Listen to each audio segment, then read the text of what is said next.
Maintenant que tu as fini de dire merci au Seigneur, tu vas te lever avec ta parole, tu vas prendre bien sûr la Bible. On va parcourir 2 passages aujourd'hui. Mais 2 passages bien sûr qui vont nous donner l'enseignement du Seigneur. Zacharie chapitre 4 verset 9 à 10. Zacharie chapitre 4 verset 9 à 10. Le prophète Zacharie. Nous sommes en mission pour Jésus-Christ. Et c'est bien sûr le nom du ministère. Zacharie chapitre 4 verset 9 à 10. On se lève pour écouter la parole de Dieu avec respect et considération. Jean chapitre 4 verset 25 à 30.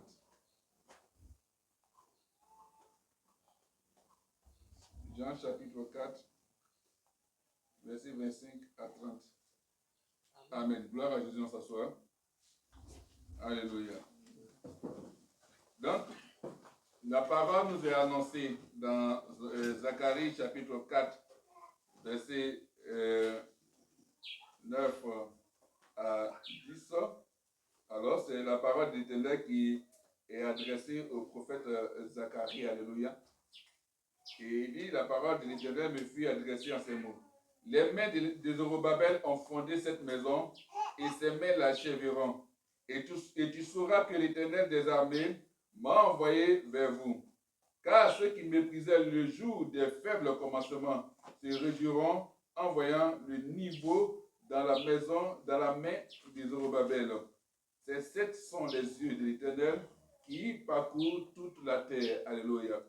Ça, bien sûr, c'est ce que l'ange, la parole de l'Éternel, bien sûr, a été, je qu'on peut présenter à Zorobabel, au prophète Zacharie nous-mêmes. Alléluia.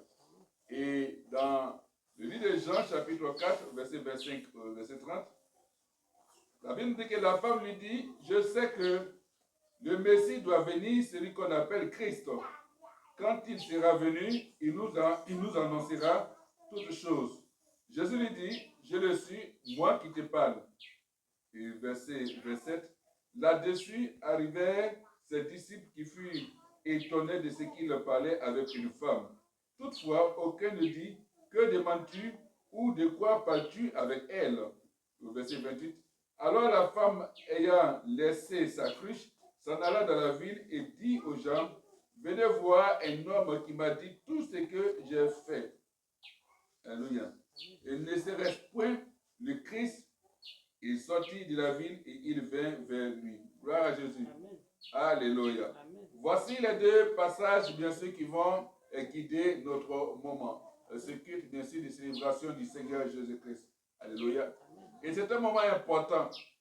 Et le thème du mois, là dit, c'est écoute Dieu. Gloire à Jésus. Alors, c'est écoute Dieu. On voit que le prophète Zacharie a écouté Dieu et il reçoit une parole. Il reçoit un message qui doit être adressé à Zorobabel. Alléluia. Et les mains de Zorobabel ont fondé cette maison. Et ses mains l'achèveront. Donc, c'est-à-dire qu'il y a un commencement et bien sûr, il aura une fin. Alléluia. Et tu sauras que l'Éternel des armées m'a envoyé vers vous. Car ceux qui méprisaient le jour des faibles commencements se réjouiront en voyant le niveau dans la main de Zorobabel. Alléluia. Gloire à Jésus. Alors, c'est un message important. C'est pour ça que le thème est débute là où tu te trouves. Alléluia. Débute là où tu te trouves. Ou encore, débute là où tu es. Alléluia. Débute là où tu te trouves, ou encore débute là où tu es. Alléluia. En d'autres termes, commence là où tu es. Alléluia. Alléluia. Donc le thème, c'est débute là où tu es. Amen. Là où tu te trouves. Donc c'est par là que tu dois débuter. Amen. Pourquoi? Quand on lit les 2 passages, on comprend quelque chose. Le Seigneur dit, les mains de Zorobabel ont fondé cette maison et ses mains l'achèveront, et tu sauras que l'Éternel des armées m'a envoyé vers vous. Car ceux qui méprisaient le jour des faibles commencements se réjouiront en voyant le niveau dans la main de Zorobabel. Donc, c'est qu'il aura un niveau au niveau de la maison. Et la femme, quand elle a échangé avec le Seigneur, elle est partie annoncer la parole. Elle dit, voici quelqu'un qui m'a dit tout ce que, bien sûr, tout ce que j'ai fait. Alléluia. Donc, ce que faisait le peuple semblait peu important aux yeux de certains. Alléluia. Donc, derrière ça de construire, bien sûr, la maison. Mais ce que ce peuple faisait était important et ça semblait, bien sûr, peu important aux yeux de personnes. Cependant, retenons qu'aucun travail entrepris par la puissance et avec la bénédiction de l'Esprit de Dieu n'est jamais insignifiant. Amen. C'est-à-dire qu'aucun travail fait, entrepris par la puissance et avec la bénédiction de l'Esprit de Dieu, de cet Esprit, n'est jamais insignifiant car il a une valeur et une importance éternelle. Donc la valeur et l'importance, merci, sont éternelles pour ce que tu fais. Il a commencé une maison. Donc quand tu commences quelque chose avec Dieu, il ne faut pas négliger le faible commencement. Il ne faut pas négliger, bien sûr, le niveau bas.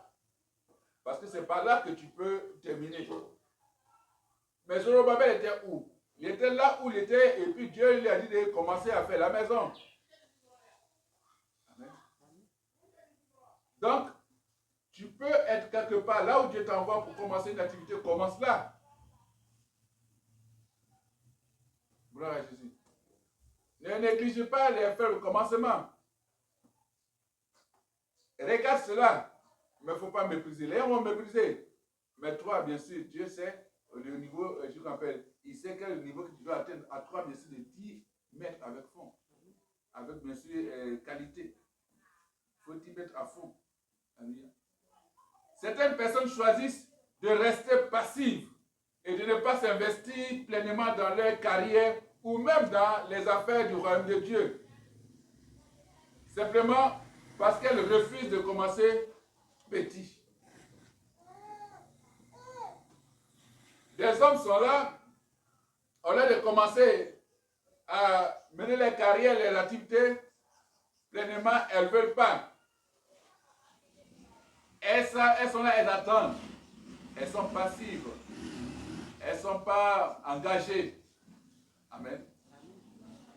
Pour s'investir pleinement dans leur carrière, dans leurs activités, dans leur profession, dans leur métier.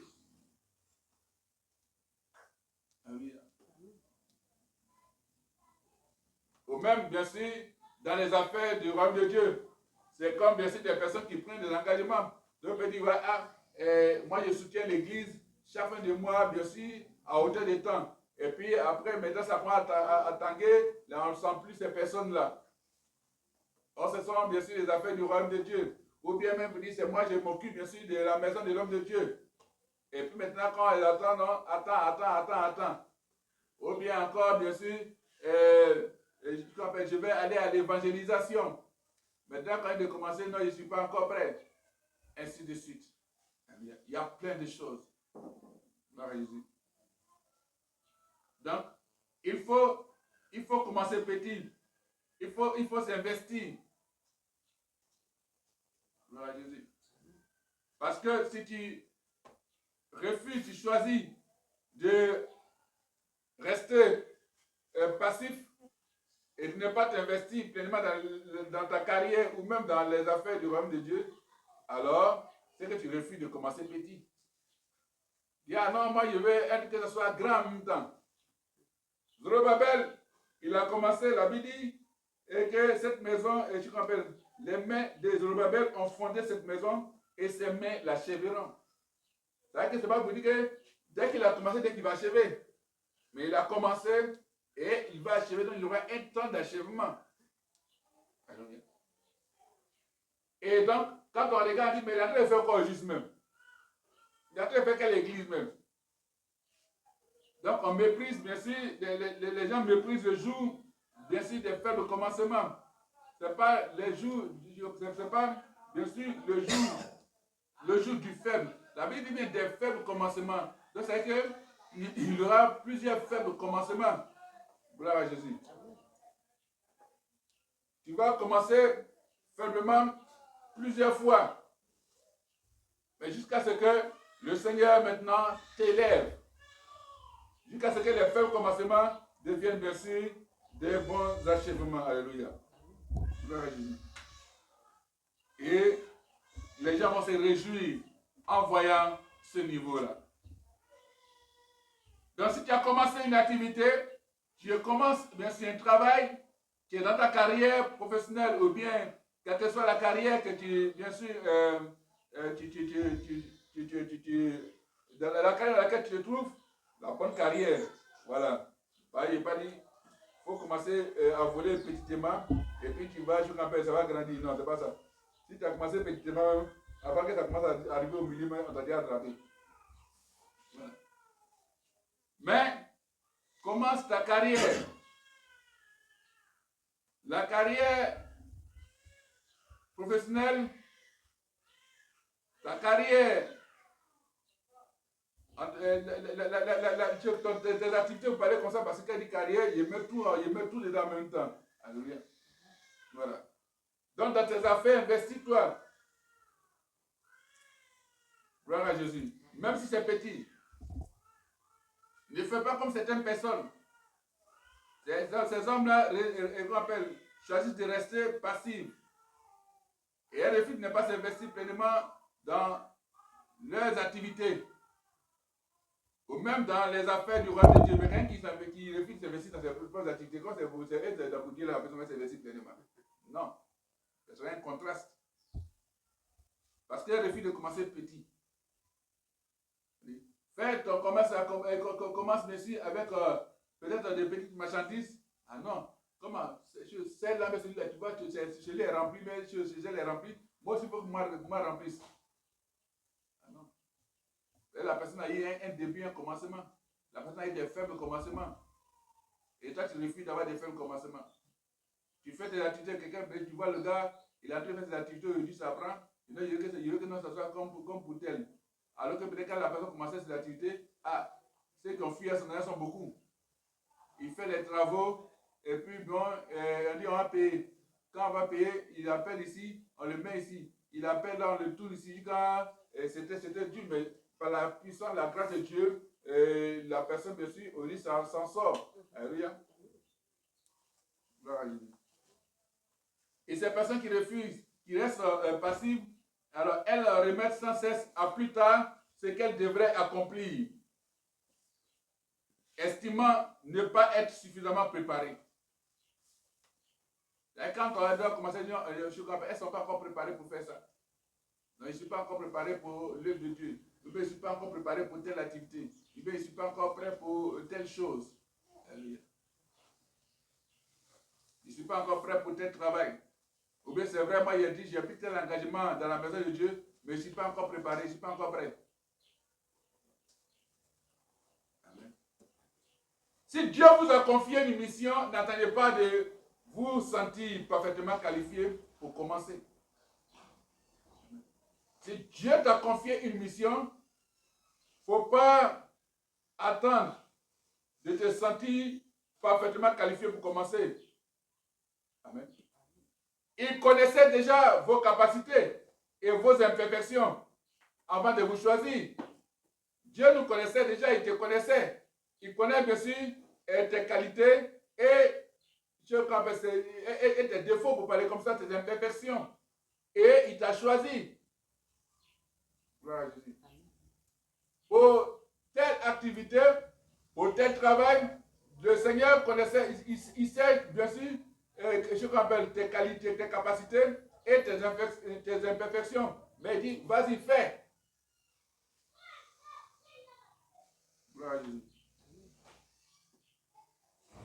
Donc dans ce choix-là, le Seigneur a vu et il a vu ton entier. Donc si Dieu t'a confié une mission, alors il ne faut pas attendre à ce que tu sois parfaitement qualifié pour commencer. Si le Seigneur te dit de faire ça, va, c'est toi qui es chargé, bien sûr, de pouvoir organiser tout ce qui est programme, c'est tout.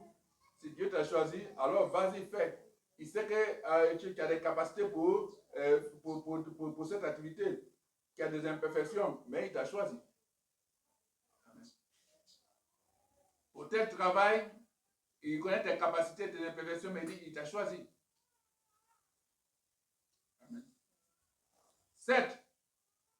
Vous devez continuer à grandir et à vous former pour devenir un instrument toujours plus sérieux et précieux entre ses mains.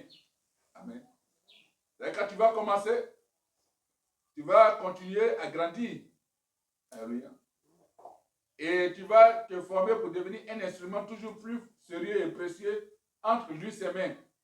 Mais ne faites pas attendre Dieu. Amen. Une fois qu'il vous a investi d'une mission, sous prétexte que vous souhaitez d'abord atteindre la perfection pour l'accomplir, ou bien attendre un signe que c'est Dieu qui t'a choisi. Est-ce qu'on s'entend? Parce que le message, la parole, Dieu me le Seigneur me l'a donné. Et il m'a dit, partagez avec vous. Donc, nous devons continuer à grandir et à nous former pour devenir un instrument toujours plus sérieux et précieux entre ses mains. Mais ne faisons pas attendre Dieu. Une fois qu'il nous a investi d'une mission, sous prétexte que nous souhaitons d'abord atteindre la perfection pour l'accomplir. Et comme si je prends le cas de certains, Dieu dit, je vais d'abord atteindre la perfection, je veux être saint, je veux être sans péché avant de commencer. C'est que ce n'est pas au lieu de commencer. Ce n'est pas au lieu de tu vas commencer, tu vas commencer. Alléluia. Ou bien, il dit de faire ce qu'on appelle, il dit, vas-y, fais mon œuvre. Il dit, non, bon, je dois aller me former d'abord pour devenir évangéliste, bien parler à quelqu'un Jésus, tout ça là. Il dit, vas-y, tu as une mission, il dit, vas-y, fais. Ou bien il dit, fais telle activité, fais, va dans tel domaine d'activité. Vas-y, c'est là-bas que tu vas exceller. Tu as dit, moi je vais pas dans tel domaine d'activité, mais je n'ai pas de compétences. Mais le Seigneur dit, va dans tel domaine d'activité, et puis tu vas voir. Amen. Amen. En étant là-bas, lui-même se chargera de te former, et tu vas grandir. Alléluia. Quand on prend le passage, dans le passage de Jean chapitre 4, verset 25 à 30, quand on a lu, Jean chapitre 4, verset 25 à 30, la Bible dit quoi? La femme lui dit, je sais que le Messie doit venir, celui qu'on appelle Christ. Quand il sera venu, il nous annoncera toutes choses. Jésus lui dit, je le suis, moi qui te parle. Verset 27, là-dessus arrivèrent ses disciples qui furent étonnés de ce qu'il parlait avec une femme.